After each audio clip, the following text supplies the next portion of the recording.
सुवर्णपुर जिला वीरमहाराजपुर टांगरसाही भागवत मंडप अनुकूल त्रिरंगा मेहंतर घासी संघ वीरमहाराजपुर जार रजिस्ट्रेशन नंबर SNP 2779/15 तारीख 15/8/2012 अंचल प्राय 40 ରୁ 50 जन सभ्य सभ्यों नहीं एक बैठकर आयोजन करा। बैठक में श्री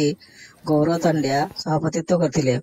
ଏହି ବୈଠକରେ ସମସ୍ତେ ମିଳିତ ଭାବରେ ବିଭିନ୍ନ ବିଷୟ ବସ୍ତୁ ଉପରେ ଆଲୋଚନା କରିବା ସହିତ ସଂଘର ଦୀର୍ଘ କାମନା କରି ଓଡ଼ିଶା NSCରେ କିପରି ଭାବରେ ତ୍ରିରଙ୍ଗା ମେହେନ୍ତର ସଂଘକୁ ଏକ ଆଦର୍ଶ ସଂଘ ଭାବରେ ଅଣାଯାଇ ପାରିବ ସେଥିପ୍ରତି ଯତ୍ନବାନ ହେବା ଏବଂ ବିଗତ 15 ବର୍ଷ ହେବ ଅଞ୍ଚଳରେ ମେହେନ୍ତର ସଂଘ ଯେପରି ତାର ଲୋକାଭିମୁଖୀ ପାଇଁ ପ୍ରଶଂସିତ ସେହିପରି ଆଗାମୀ ଦିନରେ ମଧ୍ୟ ସଂଘଟି ଆହୁରି ଲୋକଙ୍କ ଦ୍ୱାରା ଆଦୃତ ହୋଇ କେମିତି ପ୍ରଶଂସିତ ହେବ ସେଥିପ୍ରତି ଯତ୍ନବାନ ହେବା ପାଇଁ ପ୍ରସ୍ତାବ ଗୁଡ଼ିକ ସଂଘର ସଭାପତି ବିଦ୍ୟାଧର ଖଟୁଆ ଏବଂ ସମ୍ପାଦକ ପବିତ୍ର ବେହେରା ମିଳିତ ଭାବରେ ଅନୁମୋଦିତ କରିଥିଲେ।